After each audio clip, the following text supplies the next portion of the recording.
Family is where you learn to speak without armor, where you were rewarded for honesty long before honesty had consequences, where revealing yourself once meant closeness, safety, belonging. That training never left your nervous system. And that is exactly why family becomes the most dangerous place to be transparent as an adult. Not because family members are malicious, because they have memory, because they have access, because they feel entitled to context that no longer belongs to them. Inside families, information does not circulate neutrally. It settles, it hardens, it becomes identity. Who you once were is never discarded. It is archived. And when you speak openly now, what you say is not evaluated alone. It is compared against every earlier version of you they still carry. That comparison determines respect. This is the first thing to understand. Family does not relate to who you are becoming. They relate to who they remember. And memory is power. The instinct to share is old. It comes from childhood dependency. As a child, withholding information was dangerous. You needed guidance. You needed protection. You needed resources. Transparency was survival. Adulthood changes the structure, but the instinct remains. You still feel the pull to explain yourself, to update them, to let them in so they don't worry, don't misunderstand, don't assume the worst. That instinct is exploited constantly. The first thing you should never tell your family is how uncertain you feel about your direction. Not confusion, not doubt, not the sense that you are still figuring things out. The moment you reveal uncertainty, your position shifts. You become observable. Advice begins immediately. Suggestions disguised as concern. Monitoring framed as care. Every future decision becomes subject to commentary because you invited oversight. Once oversight is normalized, autonomy erodes quietly. Families are hierarchical by default, even when no one admits it. Certainty moves you up the hierarchy. Uncertainty moves you down. When you tell your family you are unsure, you are not sharing vulnerability. You are volunteering for supervision. And supervision, once installed, does not uninstall easily. The second thing you should never tell your family is how deeply something affected you emotionally. Not because emotions are weak, because emotional disclosures inside families do not expire. They are remembered, repeated, referenced. A wound you shared years ago will reappear in arguments, jokes, or moments of tension, not always to hurt you, often to explain you. You're sensitive because of what happened. You always react like this. That's just how you are. Your pain becomes your label. Once labeled, behavior is interpreted through that lens forever. You may heal, you may change. The label remains. That is how emotional openness becomes identity prison. The third thing you should never tell your family is your long-term strategy, your plans, your timelines, your next moves. Family hears plans as promises. When timelines shift, disappointment follows. When direction changes, trust is questioned. When outcomes differ, competence is doubted. You did not fail. You adapted. But adaptation looks like instability to people who expect continuity. Sharing plans too early locks you into expectations you did not consent to maintain. It also invites interference. Suggestions become pressure. Opinions become influence. Your choices stop feeling like yours. Privacy protects flexibility. The fourth thing you should never tell your family is how much you need their approval, even indirectly. Approval is a form of leverage. The moment it is known that their validation matters deeply to you, it becomes a bargaining chip. They may not use it consciously, but it shapes interactions. Disagreement carries more weight. Withdrawal hurts more. Silence becomes punishment. You become adjustable. Families often believe approval is love. It is not. Love without boundaries becomes control. The fifth thing you should never tell your family is what makes you feel guilty. Guilt is the easiest lever to pull. Once someone knows what triggers it, they can apply pressure without raising their voice. You should do this. You owe them that, after everything we've done. Guilt works best when it feels justified. Once your guilt points are known, they do not need to be invented. They are activated. The sixth thing you should never tell your family is how much you tolerate for the sake of peace. Tolerance teaches people how far they can go. If they know you will endure discomfort to avoid conflict, they will lean on that instinct, not because they want to hurt you, because systems optimize for least resistance. You become the flexible one, the accommodating one, the one expected to adjust. Adjustment becomes obligation. This is where the pattern locks in. Families do not usually disrespect openly. They erode boundaries gradually. They test tone, they test timing, they test compliance. Each time you explain instead of adjust access, the test escalates. This is the part that feels brutal, but is necessary. Family love does not prevent power dynamics. It disguises them. When information is shared freely, leverage accumulates silently. Over time, the balance shifts. You are not punished for openness immediately. You are repositioned. That repositioning is hard to reverse with words. Once you are seen as unsure, emotional, dependent, or flexible, behavior adjusts around that perception. Respect does not vanish overnight. It thins. This is why confrontation rarely works inside families. Confrontation assumes equal footing. Hierarchies inside families are rarely equal. Correction feels like rebellion, and rebellion triggers enforcement. The alternative is not silence. It is selectivity. You do not cut people off. You stop feeding the narrative that keeps you small. You speak about outcomes, not process. You share results, not struggle. You allow assumptions to remain uncorrected when correction offers no advantage. This feels cold because it breaks the childhood script, but adulthood requires a new one. Information is not intimacy. Access is not obligation. And blood does not mean transparency. By the end of this realization, something shifts internally. You stop explaining yourself reflexively. You stop narrating your inner world. You stop asking for permission without realizing you are asking. Not because you became distant, because you became precise. And this is only the first half. What makes family dynamics uniquely difficult is not closeness. It is permanence. Friends drift. Colleagues rotate. Social circles dissolve. Family remains. The long memory stays active even when relationships go quiet. This means one thing above all else. Inside families, information compounds. Every detail you share does not stand alone. It stacks. Over years, it builds a profile that others reference automatically, without conscious intent. That profile decides how seriously you are taken, how much freedom you are granted, and how much authority you are allowed to hold. Once formed, it is resistant to change. This is why honesty inside families often backfires. Not because honesty is wrong, but because it is evaluated through outdated frameworks. You may have changed internally, but the framework did not update with you. You are explaining yourself to people who already decided who you are. Families do not enforce roles loudly. They enforce them through repetition, through memory, through subtle correction that feels harmless on its own. A reminder here, a joke there, a comment framed as concern.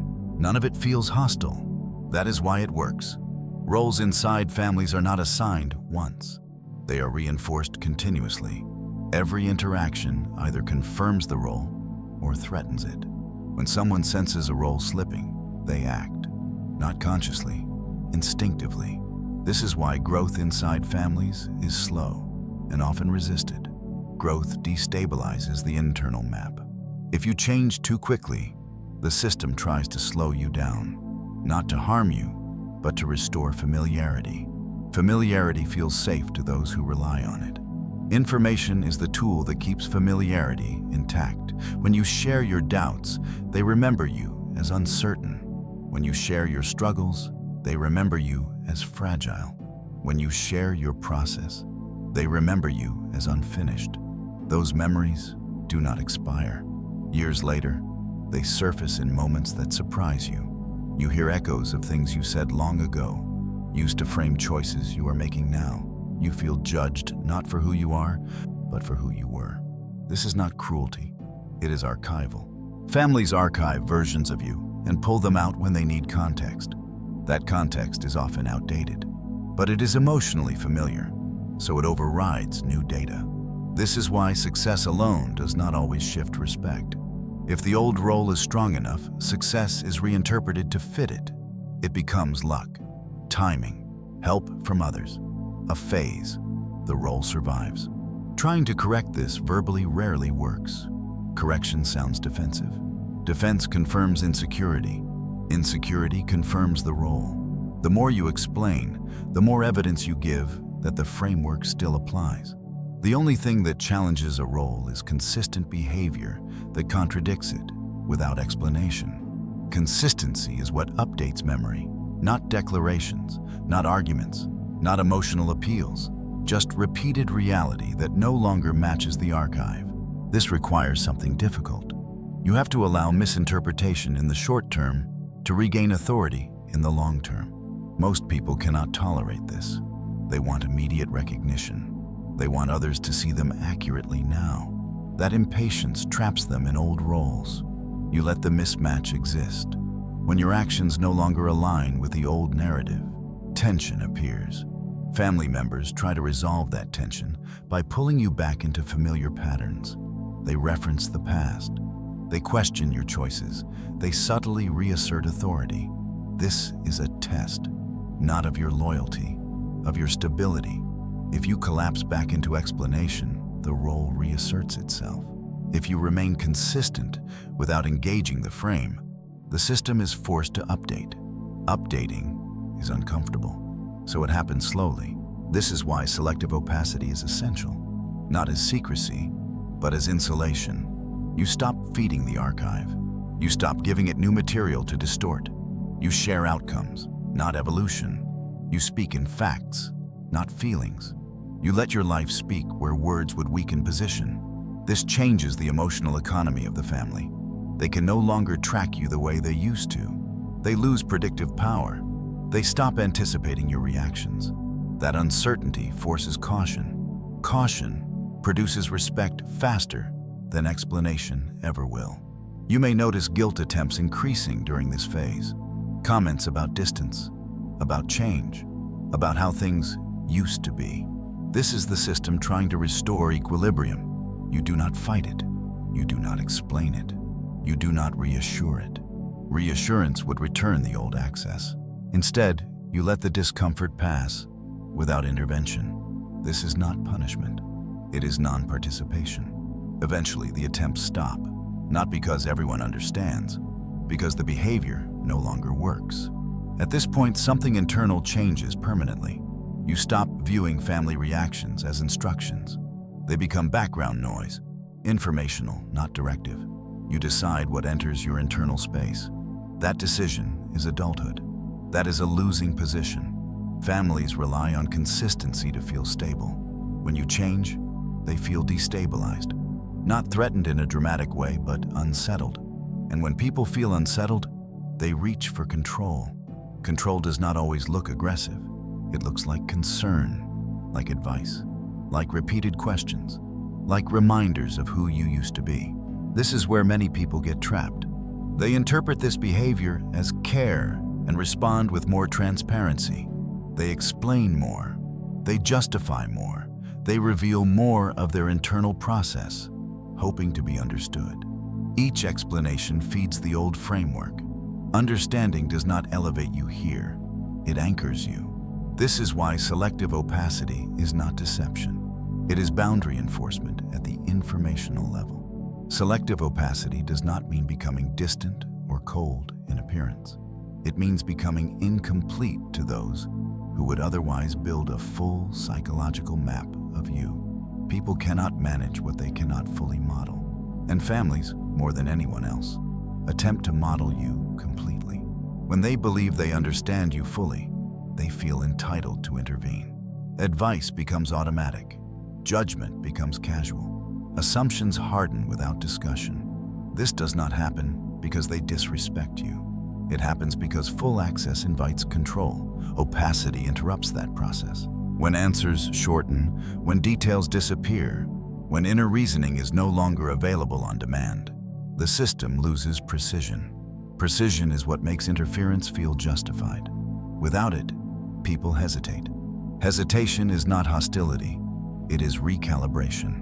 At first, this hesitation feels uncomfortable on both sides. You feel slightly misunderstood. They feel slightly excluded. That discomfort is the cost of independence. Most people avoid it and return to over-explaining. That return restores the old hierarchy immediately. You do not return. Instead, you allow yourself to be partially unreadable, not mysterious, just unaccounted for. You do not correct assumptions that do not limit you. You do not clarify thoughts that are still forming. You let silence sit where narration used to be. This creates a subtle but permanent shift. Family members begin responding to what you do, not what they think you feel. Influence weakens. Commentary slows. Emotional leverage fades. Not because anyone agreed to new rules, because the information required to enforce the old ones is no longer available. You stop giving updates on your internal state. You stop narrating doubt. You stop sharing process. You allow others to interact with what is visible and complete, not what is forming. This changes the dynamic quietly. When people lack access to your internal fluctuations, they stop trying to manage them. When they cannot monitor your emotional or strategic state, their influence weakens. Not because you resisted it, but because there is nothing left to grab. This is especially important with family, because they often feel entitled to intervene before outcomes appear. They want to guide the process, not just observe the result. Selective opacity blocks that instinct. You do not announce it. You do not defend it. You simply do not offer information that invites management. At first, this creates friction. Questions increase. Curiosity sharpens. Sometimes suspicion appears, not because you are doing something wrong, but because the old access is gone. You do not fill that gap. Filling the gap restores the old dynamic. You allow discomfort to exist without soothing it. This is difficult because families are trained to close emotional loops quickly. Silence feels unnatural. Distance feels rude. But nothing about this is rude. It is adult. You are not withholding love. You are withholding leverage. Leverage built on childhood access no longer applies. As this posture stabilizes, something interesting happens. Family members begin interacting with you differently. They speak with more caution. They assume less. They ask fewer intrusive questions, not because you demanded it, but because the usual signals no longer work. People adjust behavior when feedback disappears. This is how authority returns without confrontation. Authority inside families is rarely seized. It is granted slowly when others realize they cannot position above you easily. This does not require dominance. It requires consistency. You remain calm but non-explanatory, present but not available for management, polite but non-transparent. Over time, the profile updates, not because you argued for it, because the old profile stopped matching observed reality. This update is slow, but it is durable. Another instinct fades here, the instinct to defend your choices. Defensiveness signals doubt, even when you are confident. Explaining too much reads as insecurity to those already inclined to question you. You stop defending outcomes that speak for themselves. If something works, it does not require justification. If something fails, it does not require confession. Failure shared too early becomes identity. Failure processed privately becomes data. Families are not built to hold your experiments. They are built to preserve continuity. This is why sharing struggles mid-process often leads to interference, discouragement, or premature judgment. They want resolution, not exploration. You stop inviting commentary into unfinished work. Finished work speaks cleanly. Another subtle shift happens internally. You stop seeking emotional safety from family, not because you reject them, but because you recognize the structure no longer supports it. Emotional safety as an adult comes from autonomy, not reassurance. Once you stop seeking reassurance, approval loses its power. Approval can only control you if you need it. This is the quiet end of guilt leverage. When guilt is no longer activated by distance or disagreement, it stops being useful as a tool. Attempts to trigger it feel transparent, ineffective. You do not argue with guilt. You do not justify yourself against it. You simply do not respond emotionally. Emotion is what guilt feeds on. This does not make you unfeeling. It makes you unmovable. As this becomes your default posture, family interactions simplify. Fewer conversations feel charged. Fewer comments land deeply. Fewer situations escalate. Not because conflict was resolved, because the fuel was removed. You also begin to notice something else. Respect, when it returns, feels different. It is quieter, less performative, less affectionate perhaps, but more stable. This is the respect of limits, not approval. Limits create clarity. Clarity creates predictability. Predictability creates peace. This peace does not feel warm, it feels solid. You are no longer pulled into old roles automatically. The caretaker, the fixer, the one who explains, the one who adjusts. You choose when to engage and how much. Choice is power, not power over others, power over yourself. At the end of this process, you do not feel closer to your family emotionally. You feel cleaner. The relationships that remain do so on new terms. The ones that fade do so quietly. There is no dramatic break, no final conversation, no declaration of independence, just a gradual reduction of noise. The need to be understood dissolves. The urge to explain disappears. The fear of being misread fades. Not because everyone finally sees you clearly, because it no longer matters if they do. This is the final truth most people avoid. Family does not need full access to you to love you, and love does not require exposure. Exposure is what kept you small. You are not hiding now. You are complete without narration.